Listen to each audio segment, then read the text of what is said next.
Alhamdulillahirabbil alamin. Wassalatu wassalamu ala asyrofil anbiya'i wal mursalin wa ala alihi wa sahbihi ajma'in. Subhanaka la ilma lana illa ma 'allamtana innaka antal alimul hakim. Rabbi shrah li sadri wa yassir li amri wahlul 'uqdatam min lisani yafqahu qawli. Amma ba'd. Alhamdulillah ala ni'matil Islam. Alhamdulillah ala ni'matil iman wa kafa biha min ni'mah. Allahumma barik lana fi Rajab wa Sya'ban wa ballighna Ramadan wa ballighna Ramadan wa ballighna Ramadan wa a'inna 'ala as-siyam wal qiyam wa qira'atil Qur'an wa qanni'na bil yasiri minal manam.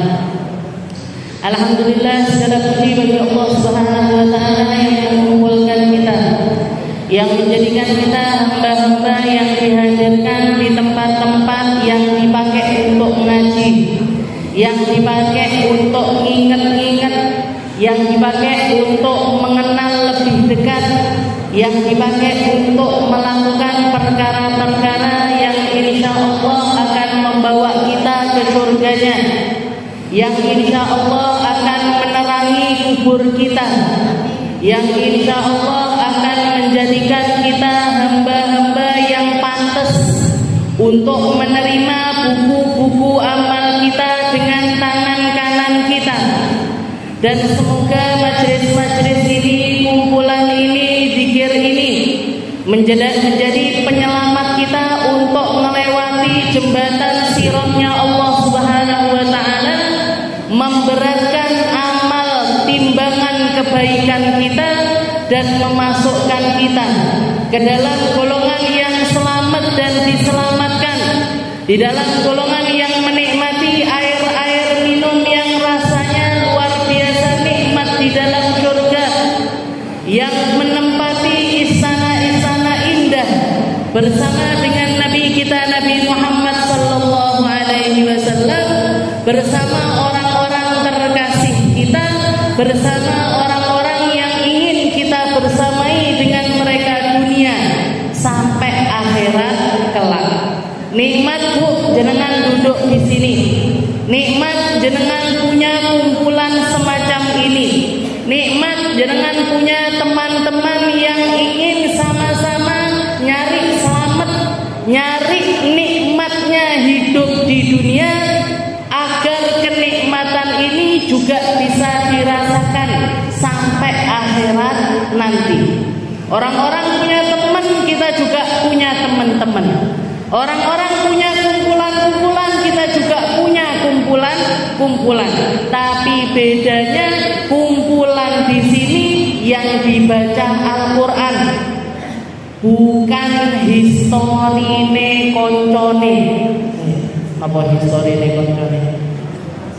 Bapak kuwi omahe nek kono lagi punya masalah ini. Yang bapak itu, ibu itu, keluarganya gini.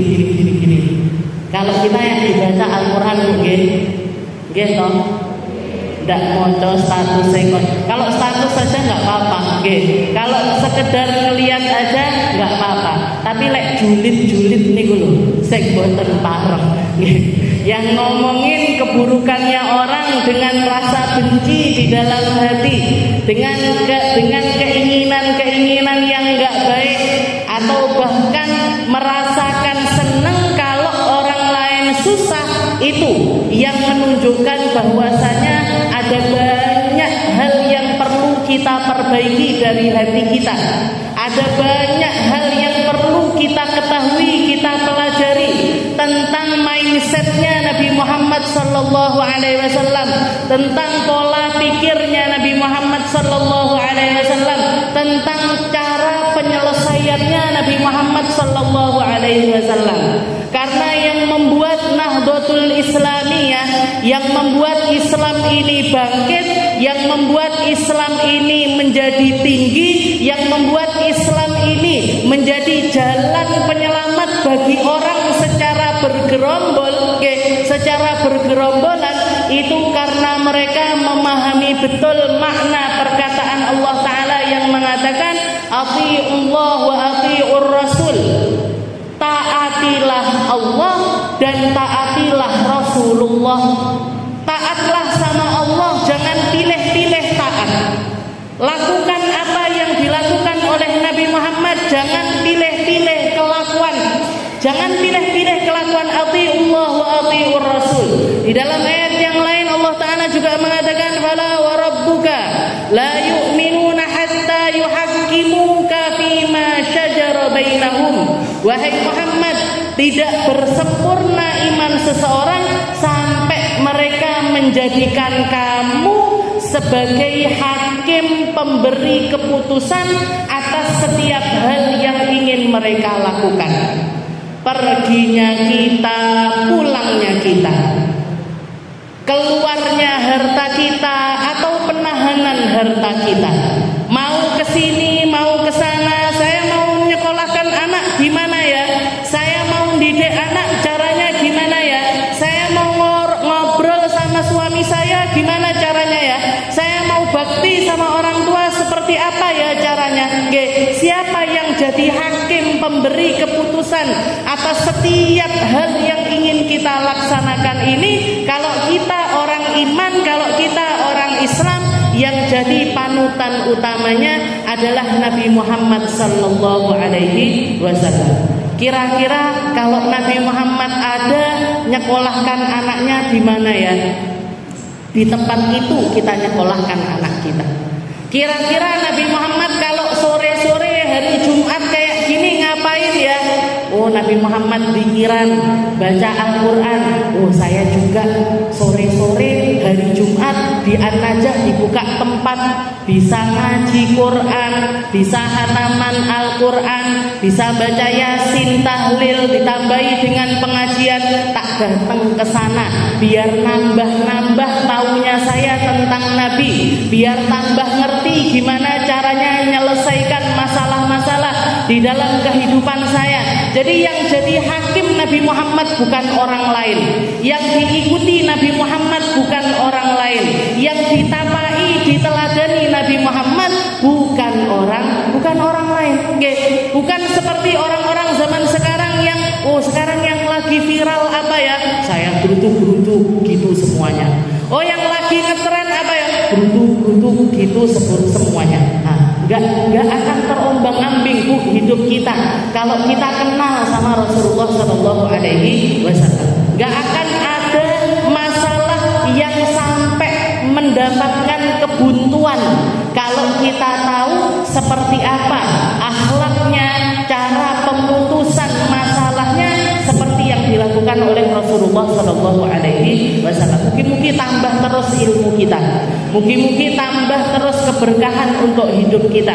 Mungkin sama Allah Ta'ala diperbanyak majelis-majelis seperti ini, diperbanyak orang-orang seperti jenengan-jenengan yang mau berdiri menjadi relawannya Rasulullah Sallallahu Alaihi Wasallam, kampanye terus tanpa henti, tapi yang dikampanyekan adalah benderanya Nabi Muhammad Sallallahu Alaihi Wasallam. Kalau kemarin kita semangat kampanye nomor 1, nomor 2, nomor 3, yang dijadikan status ini nomor paslon pilihan saya begini, paslon pilihan saya seperti ini, dedikasinya begini, begitu dan lain sebagainya. Nabi Muhammad juga kampanye. Nabi Muhammad selalu kampanye.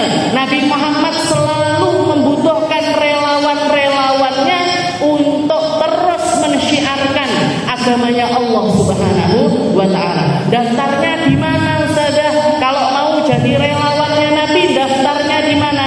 Jenengan datengin masjid-masjid, musola-musola, pesantren-pesantren, sekolah-sekolah Islam, majelis-majelis taklim. Tawarkan diri untuk jadi tim khidmah di situ. Tawarkan diri untuk ikut gabung memikirkan tentang majelis itu. Semangatlah, bawa benderanya Rasulullah Sallallahu Alaihi Wasallam. Kalau kemarin waktu kampanye kon putih-putih kabeh, disuruh biru-biru semuanya, suruh merah-merah semuanya. Kita juga harus semangat untuk mengkampanyekan partainya Nabi Muhammad Sallallahu Alaihi Wasallam. Tepatnya nggak jauh-jauh, Bu. masjid-masjid jenengan, langgar-langgarnya kita. Kalau belum rame, ayo diramekan. Kalau belum bersih, ayo dibersihkan. Kalau belum banyak kegiatannya, ayo ditambahi kegiatan-kegiatannya. Yang punya ide nyumbang ide, yang punya harta nyumbang harta, yang punya tenaga nyumbang tenaga, yang punya kesempatan sumbangkan kesempatan untuk meramaikan tempat-tempat yang semacam itu. Jadi yang dibawa adalah benderanya Rasulullah SAW. Kita lanjutkan pembahasan kita, dan kita sekarang ini menjelang bulan Ramadan. Oke, ini mungkin pertemuan terakhirnya kita sebelum kita masuk ke bulan suci Ramadan, bulan paling mulia, Sayyidus Syuhur. Para ulama menamainya dengan pemimpinnya seluruh bulan. Kalau hari itu pemimpinnya adalah hari Jumat, Jum'ah Sayyidul Ayyam. Jumat itu adalah pemimpinnya hari. Kalau bulan, pemimpinnya adalah bulan Ramadan. Nabi Muhammad SAW mengatakan al-salah ila salah, wal jum'ah ilal jum'ah, wa Ramadan ila Ramadan, mukaffiratun lima bainahunna, majtunibatil kabair.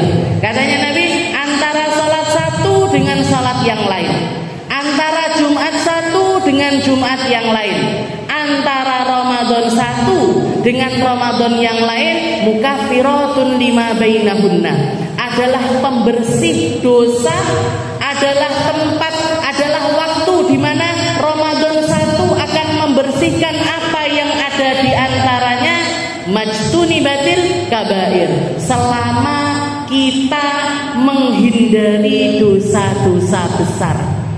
Selama kita tidak melakukan dosa-dosa besar, maka semua tempat ini, antara satu sholat dengan sholat yang lain, antara Jumat dengan Jumat yang lain, antara Ramadan dengan Ramadan yang lain, yang ada di antaranya itu akan dihapuskan oleh Allah Subhanahu wa ta'ala.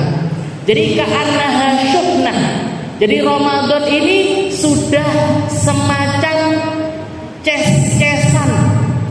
Waktunya kita ngecas, waktunya kita ngisi daya, waktunya kita ngisi tenaga, waktunya kita ngisi ibadah-ibadah kita yang akan mencukupi sampai setahun ke depan. Jadi kalau seseorang itu Ramadannya indah, Bu, kalau seseorang itu Ramadannya bagus, maka Ramadan itu akan dayanya akan cukup untuk dipakai sampai Ramadan berikutnya. Dia akan terhindar dari macam-macamnya dosa. Dia akan bisa selalu bersemangat di dalam ibadah-ibadahnya. Dia akan selalu memikirkan tentang apa yang akan ditambahkan untuk Ramadan berikutnya, kalau Ramadan itu menjadi Ramadan yang indah. Makanya Nabi Muhammad selalu setiap kali masuk bulan Rajab, yang beliau minta, Allahumma barik lana fi Rajab wa Sya'ban wa ballighna Ramadan. Ya Allah, berkahi Rajab saya, berkahi Sya'ban saya, sampaikan saya untuk bisa masuk ke dalam bulan Ramadan. Nabi Muhammad itu nggak pernah minta panjang umur, Bu. Nabi Muhammad itu nggak pernah minta untuk dipanjangkan usianya, nggak pernah. Makanya kalau kita lihat usianya Rasulullah SAW itu termasuk beliau wafat termasuk di usia yang pendek, yaitu 63 tahun untuk umur Hijriah. Jadi kalau pakai kalender Qamariyah, kalau pakai kalender Hijriah, usianya Nabi 63 tahun. Tapi kalau pakai kalender Masehi, usianya Nabi cuma 61 tahun. 61 niku panjang apa pendek? Pendek, Bu. Pendek standarnya manusia. Seperti yang dikatakan oleh Nabi Muhammad, umur ummati ma baina sittin wa sab'in. Umurnya umatku itu cuma antara 60 sampai 70 tahun. Antara 60 sampai 70 tahun. Kalau lebih dari 70 tahun itu berarti sudah panjang umur, sudah panjang usia, sudah dapat bonus banyak dari Allah Subhanahu wa ta'ala. Tapi rata-rata meninggalnya di antara ini 60 sampai sampai 70 tahun. Dulu waktu saya umur 5 tahun, 6 tahun melihat ada orang umur 50 tahun. Oh, panjangnya. Oh, banyaknya umurnya sampai 60 sampai 50. Sekarang umur saya 35 tahun. Lihat orang-orang umur 60 tahun niku yes. Ini nama bener.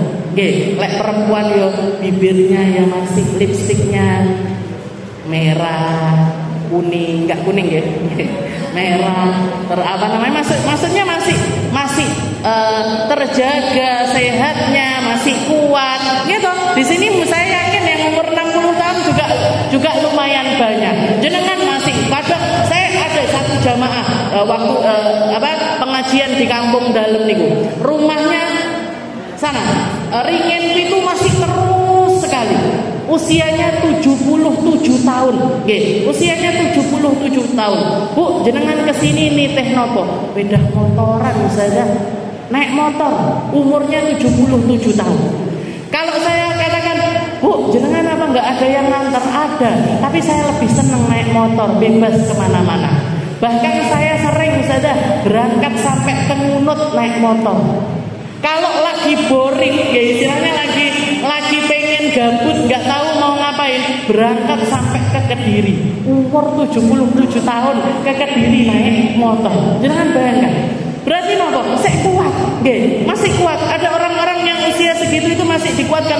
Jadi saya ketika melihat fenomena yang semacam ini, saya tahu persis Nabi Muhammad usia 60 tahun itu berarti beliau ini wafat masih muda. Beliau ini wafat masih dalam keadaan sehat dan juga kuat. Bahkan mungkin gantengnya orang itu umur 60 tahun. Karena bahasa umur 60 tahun itu ganteng sekali menurut saya. Tinggi anaknya, bapaknya paling ganteng. Masih kuat. Bahkan kalau saya lihat foto-foto waktu abah saya umur 20 tahun, 25 tahun, abine gantengan umur 60 daripada 25. 25 ini cungkring hitam, nopo istilahnya kurus seperti itu. Jarake abine tambah tua tambah ganteng. Jadi umur 60 tahun saya yakin Nabi Muhammad juga seperti itu. Jadi beliau itu enggak panjang umur. Nabi Muhammad itu enggak panjang umur. Tapi dan kalau dilihat dari sekian banyak doanya Nabi Muhammad itu enggak pernah minta panjang umur dari Allah Ta'ala. Enggak kayak kita. Ya Allah panjang umur ya Allah, sek durung mantu. Ya Allah panjang umur, melek delok putu mantu. Ya Allah panjang umur, melek delok cicit mantu. Pengen gendong putu, pengen gendong cucu, pengen gendong. Terus mintanya panjang umur. Apa enggak boleh Ustazah minta panjang umur? Boleh. Silahkan. Tapi gandengan. Dikasih gandengan, Bu. Napa? Panjang umur yang barokah, yang manfaat, yang bisa nambah amal baik. Tulul umur fi ta'ati. Panjang umur di dalam ketaatan kepada Allah Subhanahu wa taala. Karena kalau panjang umur ndak taat percuma. Malah nambah-nambahi dosa. Kalau panjang umur ndak tambah baik percuma. Karena akan semakin panjang juga hisabnya. Karena kalau panjang umur nggak ada keberkahannya, nggak ada indah-indahnya, karena berarti pertanggungjawaban di hadapan Allah Ta'ala juga sangat panjang sekali. Nabi Muhammad gak pernah minta panjang umur, tapi setiap kali masuk bulan Rajab beliau minta, ya Allah panjangkan umur saya biar bisa nyampe Ramadan, wa balighna Ramadan. Ya Allah panjangkan umur saya. Gak minta nambah setahun, gak minta nambah 2 tahun, gak minta nambah 5 tahun, gak bingung beliau ngelihat cucunya apa enggak, ngelihat cicitnya apa enggak, gak bingung Nabi Muhammad. Tapi yang diminta sama beliau setiap masuk bulan Rajab, tambahi ya Allah sekalian biar ketemu sama Ramadan, sekalian biar bisa merasakan indahnya Ramadan, sekalian biar bisa menikmati nafahatullah, anugerah dari Allah Ta'ala yang tercurah laksana hujan yang luar biasa deras, yang ampunannya Allah Ta'ala diobral di mana-mana, yang semua permintaan hajat ditawarkan oleh Allah Ta'ala kepada hamba-hambanya. Sayyidus syuhur, ini Ramadan. Makanya kita butuh punya planning apa yang harus kita lakukan di dalam bulan Ramadan, apa yang harus nambah dari Ramadan kita. Saya harus di Ramadan ini saya harus jadi hamba yang seperti apa? Niku kudu ditoto, Bu. Yang pertama yang harus dan harusnya kita ada di dalam list keseharian kita, apalagi kalau kita masuk di dalam bulan Ramadan, yaitu muamalah kita dengan Al-Quran, muamalah kita dengan mukjizatnya Nabi Muhammad sallallahu alaihi wasallam, muamalah kita dengan kalamullah, dengan perkataannya Allah Ta'ala. Karena Ramadan ini salah satu julukannya adalah Syahrul Quran, bulannya Al-Quran, bulannya diturunkan Al-Quran, bulannya diturunkan Al-Quran. Di dalam ayat yang lain Allah Ta'ala mengatakan Alif Lam Mim, Dzalikal kitabu la raiba fihi hudal lil muttaqin. Allah Ta'ala mengatakan Dzalikal kitab, Al-Quran ini adalah satu pedoman hidup, satu petunjuk dari Allah Ta'ala yang akan memberikan petunjuk bagi mereka-mereka yang bertakwa kepada Allah Subhanahu wa Ta'ala. Ini ayat diturunkan untuk menjadi fungsi dari Al-Quran di selain bulan Ramadan. Jadi Al-Quran itu kalau di selain bulan Ramadan, yang dapat manfaatnya Al-Quran siapa? Orang-orang yang takwa, orang-orang yang punya takut sama Allah Ta'ala, orang-orang yang punya perasa di dalam dirinya untuk mentaati perintah-perintah dari Allah Ta'ala. Ini hudan lil muttaqin. Al-Quran itu di selain bulan Ramadan fungsinya adalah pemberi petunjuk bagi mereka-mereka yang bertakwa. Tapi kalau di bulan Ramadan Allah Ta'ala mengatakan Syahrul Ramadan alladzi unzila fihil Qur'an hudan linnas. Bulan Ramadan, bulan diturunkannya Al-Quran, dan Al-Quran di bulan Ramadan mampu memberi petunjuk kepada semua manusia, kepada seluruh umat manusia, yang takwa, yang tidak takwa, yang ahli maksiat ataupun sudah terbebas dari maksiat, yang banyak salah ataupun tidak banyak salah, yang sering tergelincir ataupun yang sudah lurus kehidupannya, itu semuanya akan mendapatkan petunjuk dari Al-Quran. Makanya kalau jenengan lihat, kalau sudah masuk bulan Ramadan, orang-orang berlomba-lomba untuk semakin dekat sama Al-Quran. Musabakoh Al-Quran digelar di bulan Ramadan. Lomba-lomba tilawah digelar di bulan Ramadan. Orang-orang pada bikin tadarus Al-Quran, pada bikin kajian Al-Quran, pada bikin kumpulan-kumpulan, dan yang dibuka di situ adalah Al-Quran. Kenapa? Padahal kalau bahkan mungkin kita bisa katakan iki wong iki saumur-umur selama setahun penuh Qurannya itu nggak pernah dibuka sama sekali. Tapi kalau masuk bulan Ramadan diresihi, dilapi, diwoco.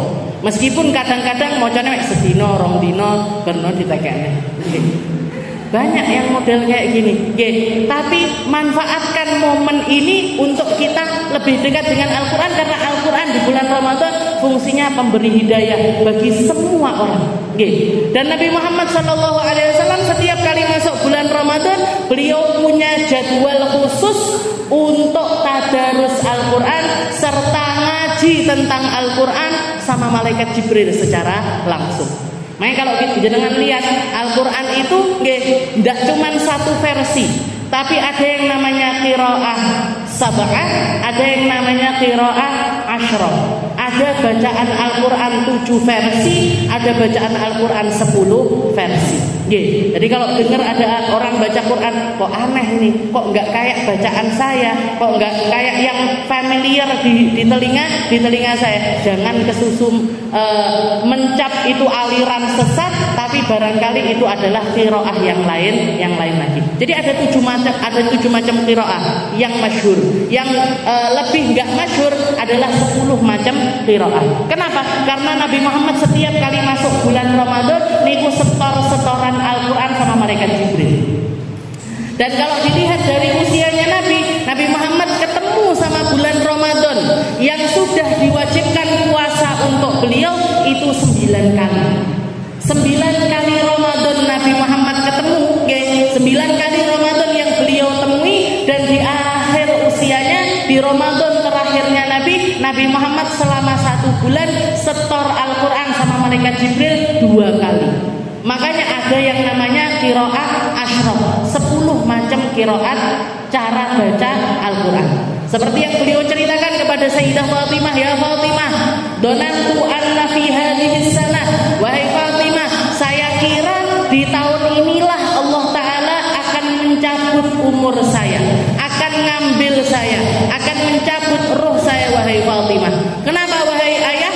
Apa tandanya wahai ayahku? Katanya Nabi Muhammad, kalau biasanya di setiap Ramadan malaikat Jibril turun sekali untuk saya setorkan Al-Quran kepadanya, di tahun ini malaikat Jibril mendatangi saya 2 kali untuk saya setorkan Al-Quran. Jadi Nabi Muhammad punya porsi untuk ngaji Al-Quran di bulan Ramadan. Mari kita nanti di bulan Ramadan kasih ambil porsi untuk ngaji Quran. Tadarus. Jadi ngaji secara tilawah, jadi yang ngaji sehari 1 juz atau sehari setengah juz, apa sehari 2 juz. Niku yang kita baca runut sampai akhir, ambil porsi dari itu. Istilahnya sempatkan untuk ngaji secara tilawah. Sempatkan juga untuk ngaji bareng-bareng. Ngaji tadarusan bersama-sama. Dan juga yang lebih penting lagi, sempatkan untuk datang di kajian yang di situ membahas tentang tafsir Al-Quran. Entah itu online ataupun offline. Entah itu jenengan ngajinya duduk secara langsung ataupun juga secara virtual. Pakai misalkan ada ceramah di TV Ustaz siapa ngaji tafsir ini, atau di YouTube dan lain sebagainya, monggo. Tapi ambil kesempatan untuk belajar Al-Quran. Kenapa? Karena Nabi Muhammad bahkan mempelajari Al-Quran setiap kali masuk bulan Ramadan. Jadi itu yang pertama. Muamalah kita dengan Al-Quran ini harus nambah. Tahun kemarin jenengan khatam Al-Qurannya sekali, tahun ini harusnya 2 kali. Tahun kemarin 2 kali, tahun ini harusnya 3 kali. Tahun kemarin 4 kali saja, harusnya 5 kali. Ditambahi terus porsinya dari Al-Quran. Ditambahi terus porsinya dari Al-Quran. Katanya Sayyidina Utsman, al-mu'min lam yashba' minal Quran. Katanya Sayyidina Utsman, orang beriman itu enggak pernah kenyang dari Al-Quran. Ngaji titik pilih. Jadi ngaji hatam pengen nambah, ngaji lagi pengen balenin, ngaji lagi pengen nambahin. Lah saya kok ngaji di luar ndak ngaji, ndak ngantuk. Begitu buka Al-Quran, nih hurufnya kok gandeng kabeh gitu. Berarti ada yang perlu dibenahi. Ada yang perlu dibenahi dari muamalah kita dengan Al-Quran. Itu yang pertama. Lalu yang kedua al-jud. Porsi sedekahnya kita juga harus kita tambah. Porsi sedekahnya kita harus kita tambahkan. Katanya para sahabat, Nabi Muhammad kalau sudah masuk bulan Ramadan, ajwad minar rihil mursalah. Nabi Muhammad itu lebih menyejukkan dibandingkan angin sepoi-sepoi. Lebih menyejukkan dibandingkan angin sepoi-sepoi. Maksudnya apa? Nabi Muhammad ketemu siapa saja pengennya ngasih sesuatu kepada mereka. Sedekah itu kayak di luar bulan Ramadan Nabi Muhammad sedekahnya sudah luar biasa banyak. Tapi kalau sudah masuk bulan Ramadan, bahkan beliau sedekahnya itu sampai ke tingkat gak masuk akal bagi seseorang untuk bisa mendermakan hartanya dengan nominal yang semacam itu. Terutama kalau malam harinya beliau ketemu sama malaikat Jibril untuk setor Al-Quran, itu paginya Nabi Muhammad wis opo yang beliau punya semuanya diberikan kepada seseorang. Pernah ada satu orang mendatangi Nabi di pagi hari bulan Ramadan, malamnya Nabi Muhammad itu setelah setoran Al-Quran dengan malaikat Jibril. Ini laki-laki datangnya pas ini momennya. Jadi waktunya itu pas sekali, dia datang ngomong sama Rasulullah, ya Rasul, saya pengen masuk ke dalam agama Islam. Ikrar, asyhadu an la ilaha illallah wa anna Muhammadar Rasulullah. Setelah masuk Islam, katanya Nabi Muhammad, saya hadiahkan kepadamu, saya sedekahkan kepada dirimu kambingku yang ada di bawah lembah sana.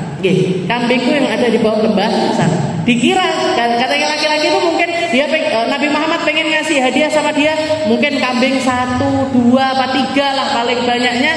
Begitu didatengin lembah itu, kambingnya Nabi Muhammad itu sampai memenuhi kaki bukit full. Ribuan bahkan mungkin jutaan ekor kambing diberikan sama Rasulullah kepada satu orang. Diberikan sama Rasulullah kepada satu orang. Jenengan nopo tumon zaman sekarang orang kaya raya sedekah sampai nominal yang semacam itu. Ndak tumon Bu. Pak Presiden aja kalau Idul Kurban paling sapi siji, 1, 2, banyak-banyaknya 3. Ini Nabi Muhammad di akhir usianya beliau ketika ketemu Idul Adha yang beliau sedekahkan 100 ekor unta. Jadi hariannya Nabi sedekahnya itu luar biasa banyak. Tapi kalau sudah masuk bulan Ramadan, nambah berkali-kali lipat sedekahnya Nabi Muhammad. Sampai dikatakan laki-laki tersebut yang masuk Islam di hari tersebut, dia pulang dengan bawa ribuan bahkan jutaan ekor kambing, pulang ke kampungnya langsung keluar langsung pengumuman, ya ayyuhan nas aslimu, wahai orang-orang masuk Islam kalian semuanya, fa inna Muhammadan qad tasaddaqa, karena Muhammad telah bersedekah dengan sedekah yang enggak mungkin manusia mampu sedekah dengan nominal semacam itu. Habis hartanya Nabi dan beliau enggak, istilahnya Rasulullah itu sedekahnya itu sampai ke tingkat semua hartanya itu habis. Sampai ke tingkat gak ada apa-apa lagi di rumahnya, tapi semuanya disedekahkan untuk umat manusia. Jadi sedekah. Dan kalau kita mau sedekah nanti bulan Ramadan ini Bu, jenengan toto. Misalkan saya kuatnya sedekah selama bulan Ramadan ini, misalkan selama bulan Ramadan ini kayaknya saya cuma mampu sedekah 3 juta misalkan. 3 juta saya kayaknya sebulan ini mampunya sedekah 3 juta. Itu jangan jenengan beras 3 juta di awal, tak lebok nenek goreng pesantren 3 juta. Atau saya bukakan puasa di satu masjid, tak kasih 3 juta. Atau jangan, jenengan bagi-bagi biar rata setiap hari itu ada sedekahnya kita. Ada sedekahnya kita. Jadi kalau 3 juta, berarti sehari 10 hari kan berarti 1 juta. Nah, kalau 10 hari 1 juta berarti seharinya kan 100.000.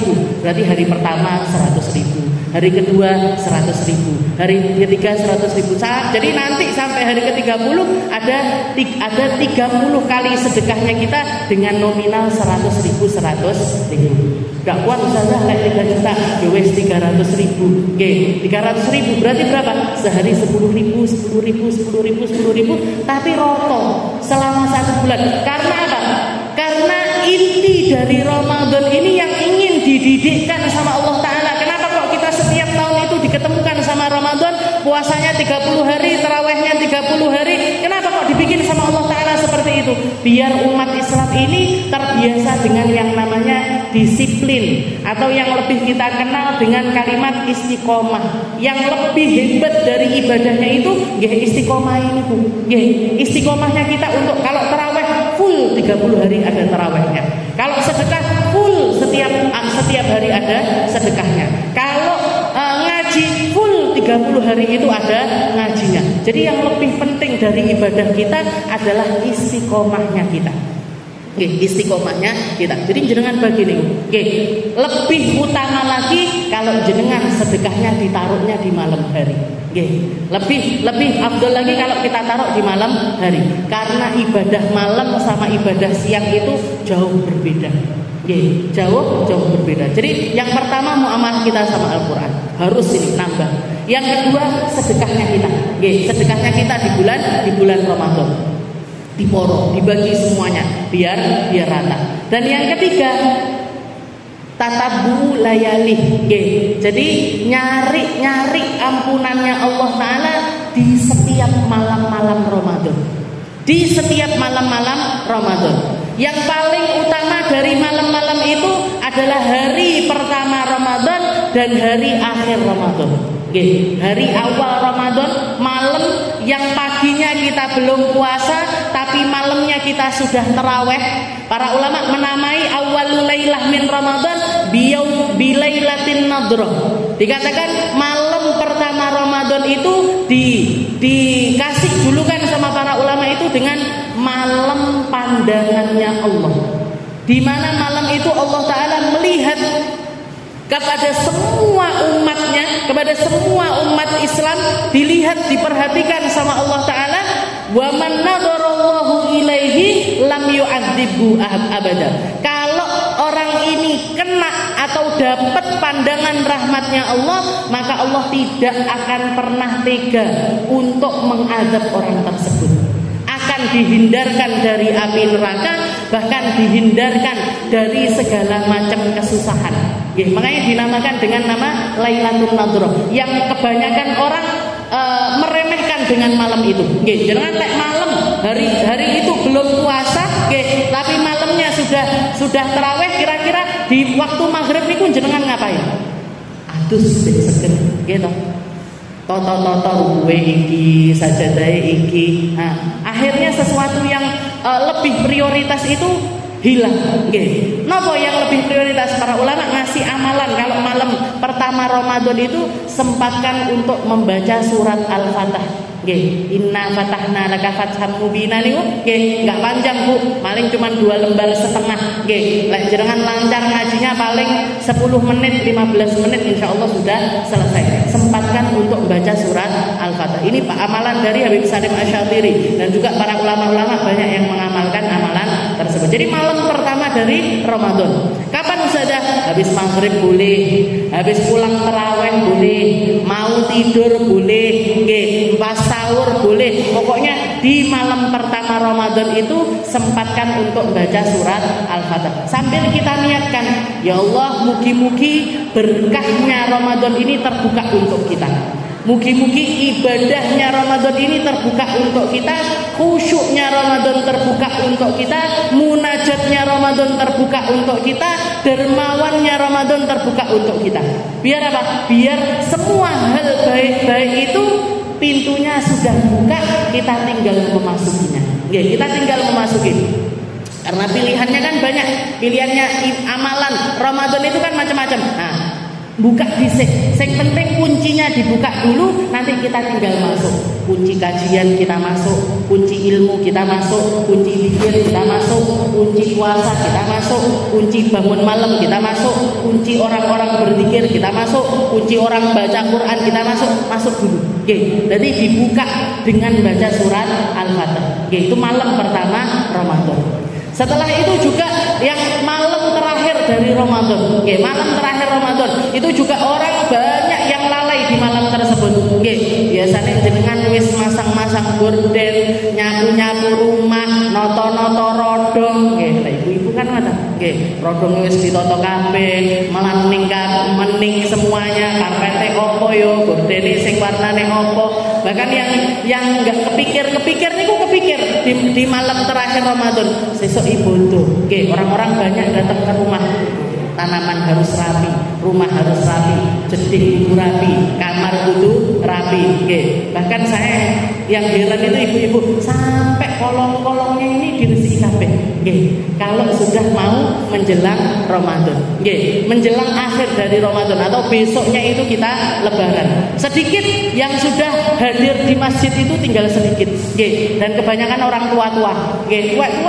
Kok sing nangis-nangis malam terakhir Ramadan itu, yang lain mesti pindah alam kabeh, ke mall, yang satunya ke pasar, yang lain kemana. Ini malam terakhir dari Ramadan. Dikatakan karena sudah enggak tarawih. Karena sudah enggak ada tarawihnya toh. Malam terakhir Ramadan kan sudah tidak ada tarawih. Padahal itu malam dikatakan Allah Subhanahu wa taala fi kulli layali Ramadan. Di setiap malam-malam Ramadan Allah taala membebaskan mereka-mereka yang namanya sudah tertulis di pintu-pintu neraka. Mereka seharusnya jadi penduduk neraka, harusnya masuk ke dalam neraka, dipindah namanya menjadi penduduk surga. Setiap malamnya itu 600.000 orang. Setiap malamnya 600.000 orang. Dan di malam terakhir dari Ramadan, malam Lebaran, Allah Ta'ala mengampuni banyak yang Allah Ta'ala ampuni sepanjang Ramadan. Yang diampuni sama Allah Ta'ala itu sepanjang yang Allah Ta'ala sudah ampuni sepanjang Ramadan. Makanya guru saya itu sering kali mengatakan, berapa banyak orang-orang yang sebelum Ramadan namanya sudah tertulis di pintu-pintu neraka, tapi keluar dari Ramadan namanya sudah berpindah menjadi para penduduk surga. Mugi-mugi kita semuanya masuk jadi yang namanya tertulis di pintu-pintu surga. Jadi malam pertama kita perhatikan, malam terakhir kita perhatikan. Berarti tidak oleh resik-resik Ustazah. Boleh jenengan noto rodong ya oleh, noto kue ya oleh, sembarang jenengan padak nih kabeh diseragamkan semuanya. Ndak apa-apa, ndak apa-apa. Karena memang momen Ramadan, momen Lebaran itu memang waktunya kita untuk bersenang-senang, puas dengan ibadah yang kita lakukan selama bulan Ramadan. Tapi jangan sampai lalai, tapi jangan sampai lalai. Lalainya ini loh yang nggak boleh. Lalainya ini loh yang eman-eman. Karena malam itu Allah Ta'ala mengampuni manusia luar biasa banyak sekali. Jadi malam awal, malam terakhir. Setelah itu yang terakhir adalah malam Lailatul Qadar. Malam Lailatul Qadar. Jadi malam Lailatul Qadar itu requestnya Nabi Muhammad SAW. Karena beliau ketika melihat atau memandang sama umat-umat Nabi terdahulu, Nabi Allah Adam usianya ribuan tahun, Nabi Allah Nuh usianya ribuan tahun, umur dakwahnya Nabi Nuh aja 900 sekian tahun, 950 tahun usia dakwahnya Nabi Allah Nuh. Yang sampai dikatakan di zaman Nabi Allah Nuh ada seorang perempuan, ada ibu-ibu nangis kejer karena ditinggal wafat putranya. Dan putranya ini meninggal dalam keadaan belum menikah. Sedih napa mboten? Sedih. Duwe anak siap mantu. Kalau orang sekarang mungkin usia 20 tahun, usia 25 tahun punya anak laki usia matang, usia waktunya untuk nikah, ternyata meninggal dunia. Di zaman Nabi Allah Nuh juga seperti itu. Ada ibu-ibu nangis kejer karena ditinggal sama putranya yang meninggal di usia siap menikah tapi belum sempat nikah. Jadi durung sempat mantu ditinggal wafat. Nangis kejer. Didatangi sama Nabi Allah Nuh. Wah ya ummah, wahai ibu, kenapa kamu nangis? Ya saya nangis wahai saya punya anak, saya enom, wahai Rabi. Ngotenlah biasa kayak ibu-ibu seperti pada umumnya.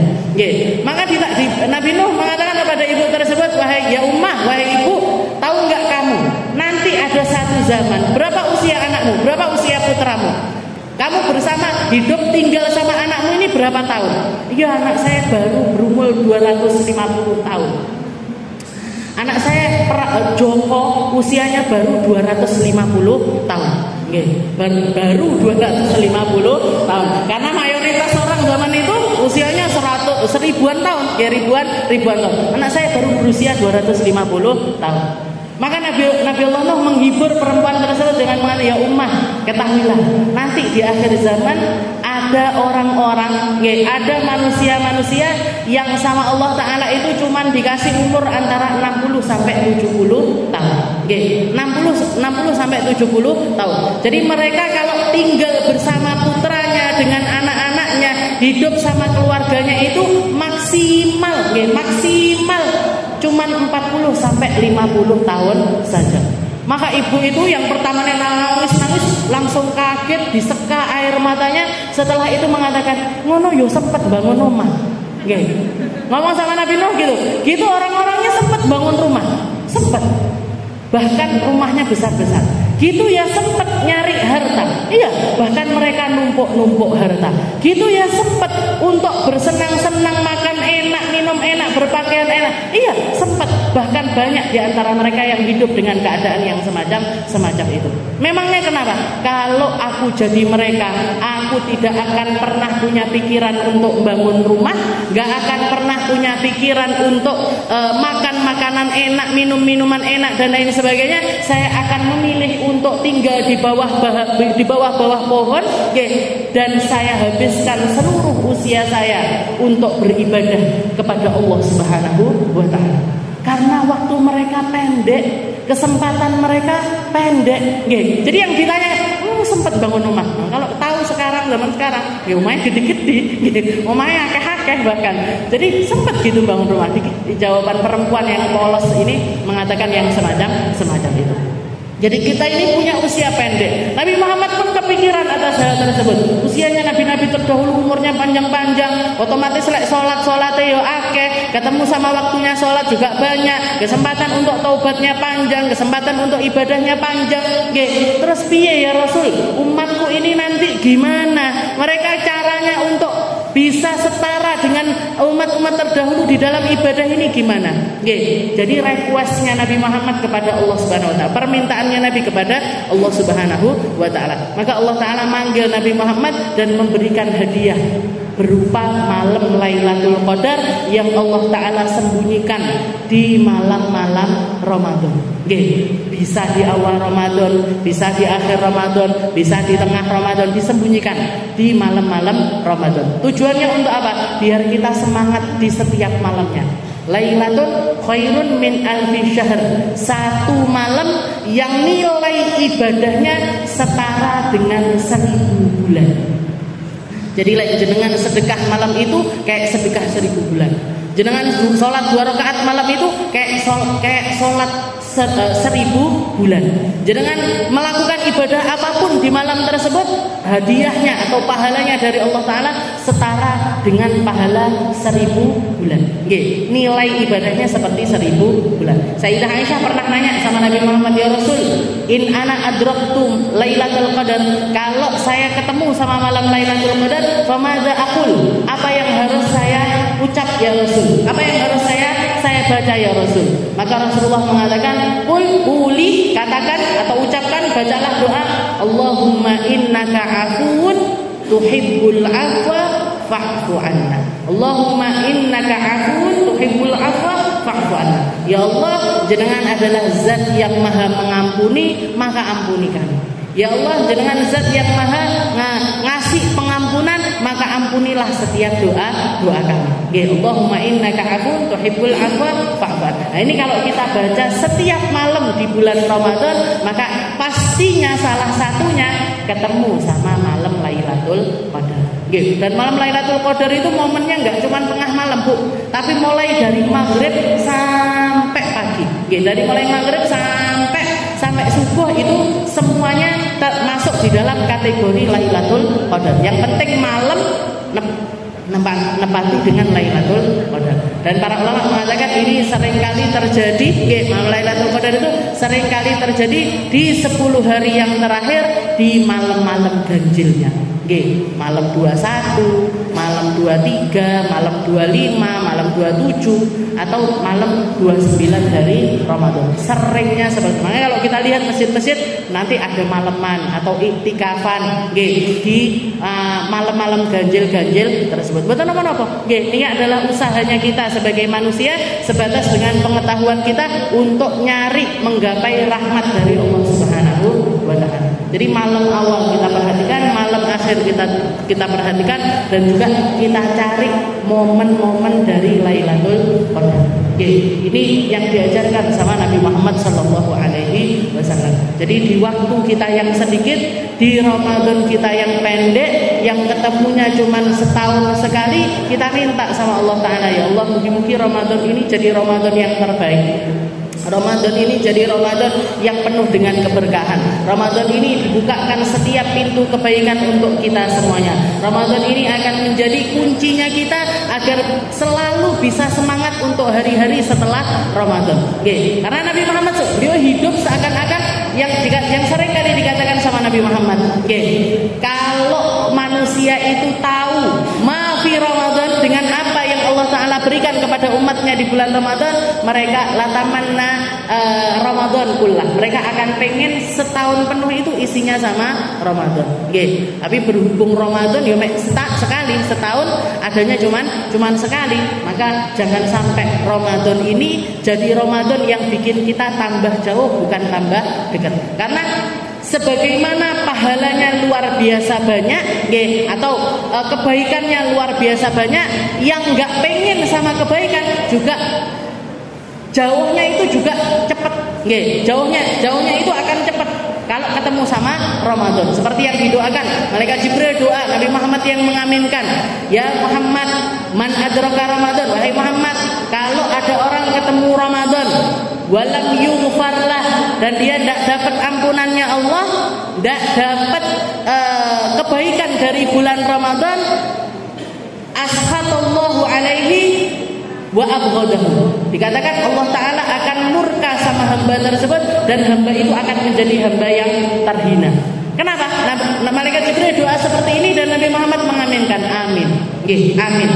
Kenapa? Karena Ramadan ini kalau kita lihat kayak orang ujian, gurunya sudah disediakan, apa yang mau kita ambil dari ujian itu sudah kita tahu. Nomor 1 pertanyaan ini jawabannya ini, nomor 2 pertanyaan ini jawabannya ini. Nah, lah kok kita masih fasil, masih gagal di ujian itu, ndak entuk nilai yang bagus. Niki kan berarti nemen banget.